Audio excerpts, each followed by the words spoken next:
So I think by now we mostly seen Katt Williams and Club Shay Shay with Shannon Sharp, how Katt Williams is going in on everybody. I'm gonna show a short little clip, then I'm gonna come back and give my opinion.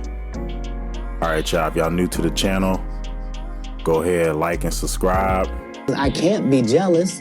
I've never seen them have anything that I ever wanted. If you sign up for their program, you get a light-skinned, weird-faced wife that never do an interview. Listen, in 20 years, won't do an interview. Nobody's ever talked to her, and she's never been interviewed anywhere. And now, understand, I'm not talking about one person. What I just told you applies to 7 people. How they all end up with that. That's part of what you get. I came in this business saying I was going to expose. When I talked about... If you want to see the full clip, you can go to Club Shay Shay. The full thing is about 2.5, almost 3 hours. Katt Williams has always been one to expose. You know, he tell it like it is. He tell his own truths. You know, some of it may be hate, but I think a lot of it is true. And I think that he's also been blackballed in the sense of he doesn't get any help from Hollywood. He has to do everything himself.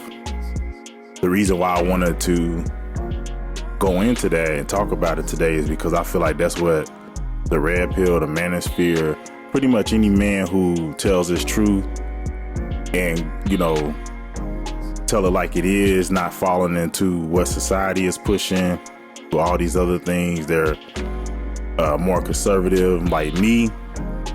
You know what I'm saying? You kind of get blackballed. A lot of us, like we're here on YouTube because TV won't accept us. Even your friends and some of your peers, they don't want to hear what you got to say if it's not going along with what the agenda is. And a lot of the things from the agenda is what's messing up society. And we're starting to see more people with social media and all these other outlets. We're starting to see more of these celebrities who have been painted as crazy or have issues. Dave Chappelle, he was one of the ones that didn't want to buy into the agenda. And when he didn't take that 50 million, they went in and tried to make him seem like he was having a mental breakdown and, you know, ran off to Africa, was going crazy. When in reality, he just seen what was going on and he didn't want to go into that. What I'm seeing from like Katt Williams and some other people who kind of been blackballed is that if you don't buy into the agenda, that they're going to do these things to you. They're not going to give you certain money. And a lot of the black people fall into that because a lot of black people want to get these contracts. They want to get the money from Hollywood, bigger corporations. I don't want to say white people, even though, you know, it's a majority white people who run these corporations, but as black people, we don't want to create our own stuff. And that's something that Katt Williams did. And I'm proud every time, you know, somebody asks him, has he been blackballed and how he's been able to move? He says, I did it on my own. I started my own thing. And that's what he was referring to as far as like Tyler Perry and a lot of these other people.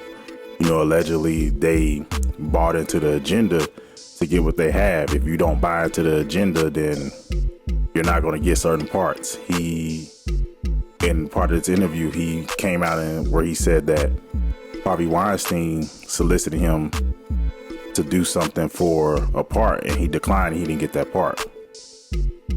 You know, I do think a lot of this is true. I have a few people that's close to Hollywood in the industry, and I've heard certain stories which I won't share here.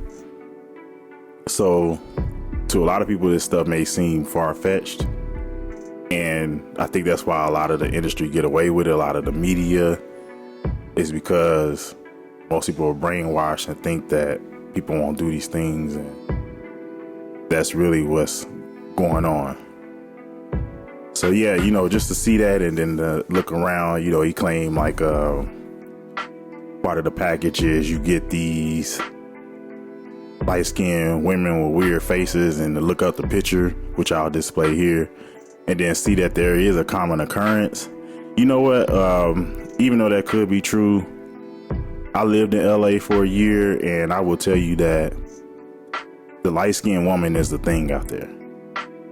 Among a lot of men, they prefer the light-skinned Hispanic or the light-skinned mix over the darker skin. That is a thing about the West Coast. So what Katt Williams is saying could be true, but then a lot of people go out there, and that is part of the culture. So it could be true, it may not be true. But something else that I do know is true that he may be saying about that is once you get into Hollywood, there's a thing almost like arranged marriages.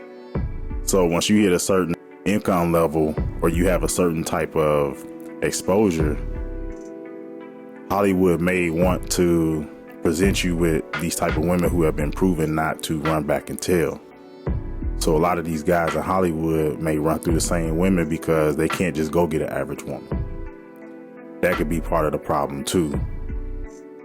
So you will see like what was her name? April Jones, that Dr. J was talking to, but she was talking to a singer before. I can't think of his name right now, but I think she got kids with him. Lori Harvey. So, you know, a lot of these women, it's almost like they're working type girls, and they earn a reputation of like not running back and telling or not wanting to sue or not want to do certain things. So Hollywood may have a setup to where when you hit a certain status, you get these type of women, they present them to you, and it could be for safety reasons.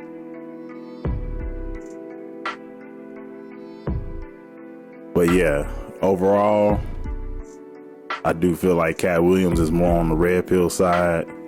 He's not trying to buy into the agenda. He's not trying to buy into, you know, he's in his masculine.